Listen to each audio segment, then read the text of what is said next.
Hello बच्चों, कैसे आप? एक बार फिर से आप सभी का बहुत बहुत स्वागत है आपके अपने YouTube channel M Khalid classes में। मैं मोहम्मद खालिद। हम लोग पढ़ रहे हैं कक्षा 8 की गणित और उसमें आज हम लोग पढ़ने वाले हैं इकाई 8।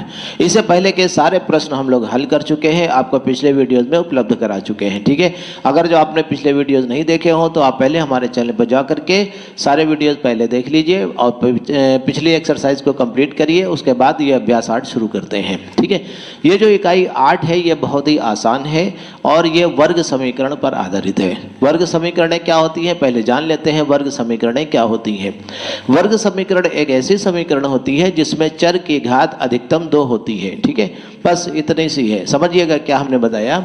हमने कहा वर्ग समीकरण एक ऐसी समीकरणें होती हैं जिसमें चर की अधिकतम घात 2 होती है। जैसे हमने कहा x² माइनस 25 और बराबर 0 के, तो ये एक वर्ग समीकरण है क्योंकि इसमें x की अधिकतम घात 2 है। अब हमने कहा 6x² माइनस 5x प्लस 2 बराबर 0। देखिए यहाँ पर भी x की अधिकतम घात 2 है, मतलब जो चर है उसकी अधिकतम घात 2 है, इसलिए यह भी एक वर्ग समीकरण है।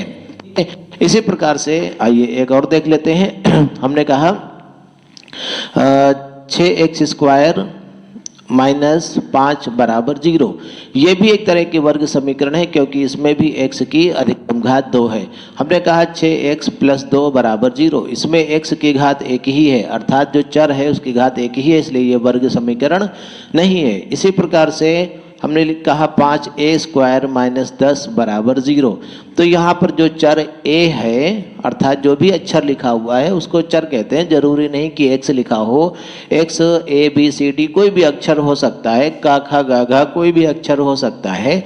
इसका मतलब आप पहले भी जानते हैं कि बीजगणित की जब अवधारणा शुरू की थी तो उसमें हमने बताया था कि ये जो x होता है ये कोई चर होता है, अर्थात ये कोई बीज होता है, इसको मान लेते हैं। तो इसके स्थान पर आप कोई भी अक्षर प्रयुक्त कर सकते हैं। ठीक है, अच्छा देखिए यहाँ पर 5a² माइनस 10 बराबर 0, तो यहाँ पर a है, a की अधिकतम घात 2 है, इसलिए ये एक वर्ग समीकरण है। हमने कहा 5a³ माइनस 5 या माइनस 15 बराबर 0, तो यहाँ पर a की घात 3 है, इसलिए ये वर्ग समीकरण नहीं है, क्योंकि वर्ग समीकरण में जो a की अधिकतम घात है वो 2 होना जरूरी है। ठीक है, तो उम्मीद है समझ गए होंगे वर्ग समीकरण क्या होती है। ठीक है, वर्ग समीकरण समझने के बाद आइए शुरू करते हैं। हम लोग ये जो अभ्यास 8a दी हुई है इसमें प्रश्न दिए हुए हैं, उनको हल करना।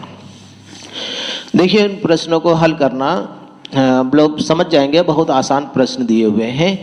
तो उससे पहले जो है आप लोगों को एक बात ये बता दें कि इसको, ये जो वर्ग समीकरण है ये 2 प्रकार से हल की जा सकती है। ठीक है, तो पहले हम 2-4 प्रश्न को एक विधि से बता दें, फिर अगले 2-4 प्रश्न दूसरी विधि से भी समझ लिया जाएगा। ठीक है, आइए देखते हैं, शुरुआत करते हैं। ये जो किताब में दिया हुआ पहला प्रश्न है ये दिया हुआ है, देखिए x² माइनस 49 बराबर 0। x² माइनस 49 बराबर 0। अब देखिए इसको हल करने का क्या तरीका हो सकता है, देखिए समझिएगा। देखिए इसके हम गुणनखंड भी कर सकते हैं। क्या कर सकते हैं? गुणनखंड कर सकते हैं। कैसे? देखिए x² लिखा, माइनस 49 जो होता है ये 7 का वर्ग होता है, बराबर 0 ऐसे लिख दिया। 49 का मतलब 7 का वर्ग। अब देखिए एक फार्मूला आपने पढ़ा था, क्या पढ़ा था? a² माइनस b² बराबर a minus b a plus b, ये सूत्र आपने पढ़ा था। इस सूत्र के आधार पर हम इसको लिख सकते हैं, x² माइनस 7² को लिख सकते हैं x माइनस 7 और x प्लस 7 बराबर 0।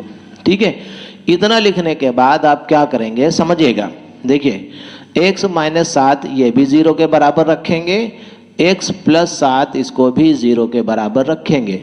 तो यहाँ से देखिए x माइनस 7 बराबर 0, तो x बराबर कितना हुआ? माइनस का 7 इधर चला गया, प्लस का 7 हो गया, और यहाँ पर x प्लस 7 बराबर 0 है तो x बराबर हो गया माइनस 7। तो इस तरह से आपका x के 2 मान निकल आए, x बराबर 7 निकला, x बराबर माइनस 7 निकला।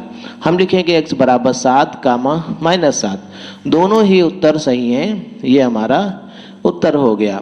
इसको एक तरीके से और लिखा जाता है, कैसे? देखिए x बराबर लिखा जाता है प्लस का 7 और माइनस का 7 दोनों हो सकते हैं, तो ये उत्तर हो गया x बराबर प्लस माइनस 7। ये हमारा ये भी उत्तर है, सही है। ऐसे भी हम इसको लिख सकते हैं। ठीक है, तो उम्मीद है ये समझ में आ गया होगा, बहुत आसान है। तो थोड़ा सा अभ्यास करेंगे और बढ़िया समझ में आ जाएगा। ठीक है, चलिए देखते हैं अगला दूसरा प्रश्न। ये जो दूसरा प्रश्न दिया हुआ है ये क्या दिया हुआ है? देखिए जो दूसरा प्रश्न दिया है ये लिखा है, देखिए 16x² माइनस 9 बराबर 0। दूसरा प्रश्न दिया हुआ है 16x² माइनस 9 बराबर 0। इसको हम देखिए कैसे समीकरण के रूप में बना सकते हैं। जो पिछली विधि लगाई थी अभी वही विधि बता रहे हैं। एक और तरीका होता है जो और भी आसान होता है, उसको भी बताएंगे अभी आपको। देखिए 16x² को हम लिखेंगे 4x का होल स्क्वायर लिख सकते हैं। 9 को हम लिख सकते हैं 3 का स्क्वायर बराबर 0। तो a² माइनस b² फार्मूला इसमें भी फिट हो गया। हम लिख सकते हैं 4x माइनस 3 और 4x प्लस 3। ठीक है, वही जो सूत्र अभी बताया था, a² माइनस b² बराबर a minus b a plus b, उसके आधार पर।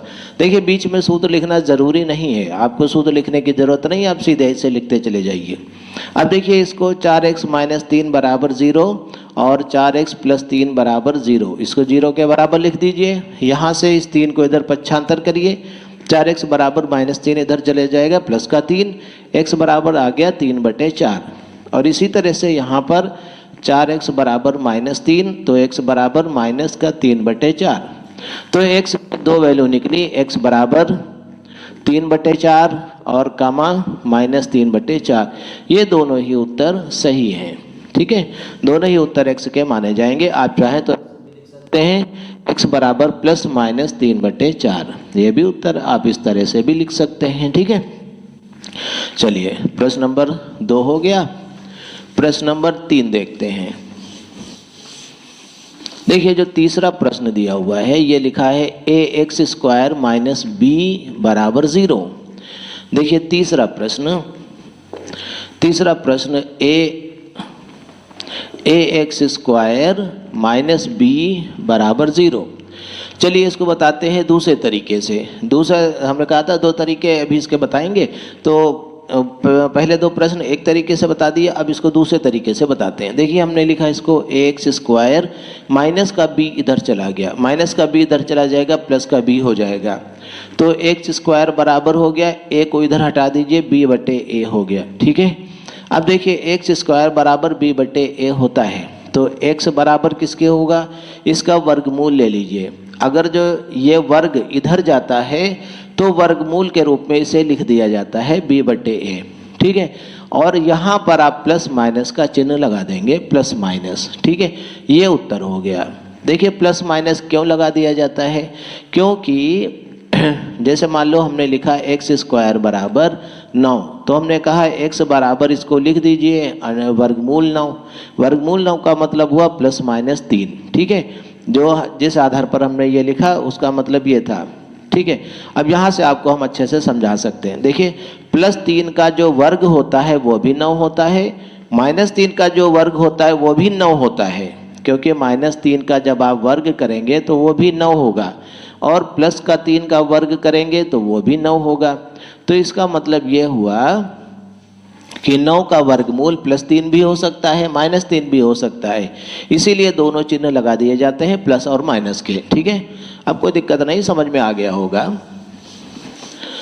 ठीक है, तो ये तीसरा प्रश्न भी कंप्लीट हो गया। प्रश्न नंबर 4 देखते हैं, चौथा। देखिए क्या लिखा हुआ है प्रश्न नंबर 4, 4/9 x² बराबर 1।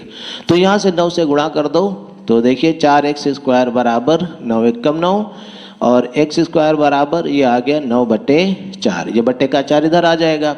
अब x बराबर हो जाएगा वर्गमूल 9/4 और यहाँ पे प्लस माइनस का निशान लगा दीजिए। ठीक है, स्क्वायर हटेगा तो इधर वर्गमूल बन जाएगा और प्लस माइनस का निशान लगा दीजिए। तो x बराबर आ गया प्लस माइनस 9 का वर्गमूल होता है 3, 4 का वर्गमूल होता है 2, तो प्लस माइनस 3/2 ये उत्तर हो गया है। ठीक है, तो इस तरह से प्रश्न नंबर 4 भी निपट गया। देखिए बहुत छोटे छोटे प्रश्न हैं, आसानी से हल हो जाएंगे। प्रश्न नंबर 5, प्रश्न नंबर 5 दिया हुआ है। देखिए 64p², क्या लिखा हुआ है? 64p² बराबर 25। अब देखिए इसको आप चाहें तो दूसरे तरीके से भी लगा सकते हैं। 64p² माइनस 25 बराबर 0 आप ऐसे भी लिख सकते हैं। तो 64 8 का वर्ग होता है 8p का होल स्क्वायर माइनस 25 होता है 5 का स्क्वायर बराबर 0, ऐसे लिख सकते हैं। अब एक बार माइनस में एक बार प्लस में, 8p माइनस 5, 8p प्लस 5 बराबर 0। एक बराबर कर दीजिए, 8p माइनस 5 बराबर 0 और 8p प्लस 5 बराबर 0। तो 8p बराबर 5, तो p बराबर 5/8। ठीक है, इसी तरह से यहाँ पर 8p बराबर -5, तो p बराबर -5/8। तो यहाँ से देखिए p बराबर आ गया +-5/8, ये हमारा उत्तर हो गया। ठीक है, अब ऐसे भी लिख सकते हैं। चलिए प्रश्न नंबर 5 निपट गया। प्रश्न नंबर 6 देखते हैं। देखिए जो प्रश्न नंबर 6 है ये क्या है। देखिए 5y² बराबर 20, 5y² बराबर 20 ये लिखा हुआ है। तो y² बराबर हो गया 20/5, 5 से इसको काट दीजिए, 5 चक्कम 5, 5 चक्को 20, तो y² बराबर आ गया 4। इसका मतलब y बराबर वर्गमूल 4 और प्लस माइनस का निशान लगा देंगे। y बराबर आ गया +-4 का वर्गमूल 2 लिख दिया, ये हमने उत्तर लिख दिया इसका। ठीक है, ये प्रश्न नंबर 6 हो गया। चलिए प्रश्न नंबर 7 देख लेते हैं जल्दी से। प्रश्न नंबर 7, सातवां प्रश्न जो दिया हुआ है वो क्या है, 7x² बराबर 8, 7x² बराबर 8, तो x² बराबर हो गया 8/7। ठीक है, अब यहाँ से देखिए ध्यान दीजिएगा, x बराबर हो गया ± वर्गमूल 8/7। देखिए 8 पूर्ण वर्ग संख्या नहीं है, 7 भी पूर्ण वर्ग संख्या नहीं है, इसलिए इसका वर्गमूल नहीं निकलेगा। आप इसको भी उत्तर लिख सकते हैं, लेकिन थोड़ा सा अगर जो आप गौर करें तो 8 को आप ऐसे 2 गुणन के रूप में लिख सकते हैं, ऐसे 2 टुकड़ों के रूप में लिख सकते हैं जिनमें से एक का वर्गमूल आपको पता है। जैसे 8 को हम लिख सकते हैं 4 × 2, ठीक है, जिनमें से 4 का वर्गमूल हमको पता है कि 2 होता है। तो अब इस 4 का वर्गमूल 2 होता है तो इसको बाहर ले आइए। तो हम देखिए ऐसे लिखेंगे +-2 बाहर हो गया, 4 का वर्गमूल 2, उसको बाहर लिख दीजिए, बाकी 2 वर्गमूल के अंदर गिनती पड़ी रही ऐसे, तो वर्गमूल 2/7 +-2 √2/7, ये हमारा उत्तर हो गया।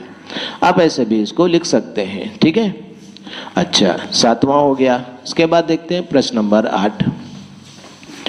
देखिए जो प्रश्न नंबर 8 दिया हुआ है ये क्या दिया है, समझिएगा गौर से। 5x² बराबर x² + 1, 5x² बराबर x² + 1। अब देखिए थोड़ा सा हल करना पड़ेगा, इस x² को इधर ले आइए। 5x² - x² बराबर 1, 5x² में से 1x² घट गया, कितना बचा, 4x² बराबर 1, तो x² बराबर हो गया 1/4। तो x बराबर क्या हो गया, +-, ये स्क्वायर हटाइए तो इधर वर्गमूल हो जाएगा 1/4। ठीक है, तो +-1 का वर्गमूल 1 और 4 का 2 होता है, तो +-1/2 उत्तर हो गया। ठीक है, तो ये भी एक सवाल नंबर 9 दिया हुआ है। ये क्या है, x बराबर 4/x, x बराबर 4/x, तो x से गुणा कर दीजिए इधर, तो हो जाएगा x² बराबर 4, तो x बराबर वर्गमूल 4 +- ऐसे लिख दीजिए। तो x बराबर +-4 का वर्गमूल 2 होता है, तो ये हमने उत्तर लिख दिया, +-2 ये हमारा उत्तर हो जाएगा। ठीक, चलिए प्रश्न नंबर 10। देखिए बहुत छोटे छोटे प्रश्न है, हल करने में मज़ा आ रहा होगा। तो प्रश्न नंबर 10, देखिए 10 नंबर है x/5 - 5/x बराबर 0। तो ऐसा करते हैं, इस -5/x को उधर ले जाइए, x/5 बराबर -5/x उधर जाएगा तो प्लस का हो जाएगा 5/x, ऐसे हो जाएगा। अब आप इनकी कैंची गुणा कर दीजिए, x की गुणा हो गई x² और 5 और 5 की गुणा हो गई 25। ठीक है, तो x बराबर हो गया वर्गमूल 25 और प्लस का निशान लगा दीजिए, तो x बराबर +-5, 25 का वर्गमूल +-5 हो गया, तो ये उत्तर लिख दीजिए आप, ऐसे उत्तर हो जाएगा। ठीक है, अच्छा तो ये प्रश्न नंबर 10 निपट गया। प्रश्न नंबर 11 देखते हैं। प्रश्न नंबर 11। देखिए जो 11वां प्रश्न है वो लिखा है -ax² प्लस सी बराबर 0। कोई दिक्कत नहीं, कोई घबराने की बात नहीं। एक्स जहाँ वेरिएबल है और ये अचर राशियाँ हैं, तो ax² बराबर माइनस, ये प्लस का सी इधर चला जाएगा, माइनस का सी हो जाएगा, ये और ये कैंसिल हो गया। ठीक है, a कहाँ जाएगा, c के नीचे, x² बराबर c बटे a।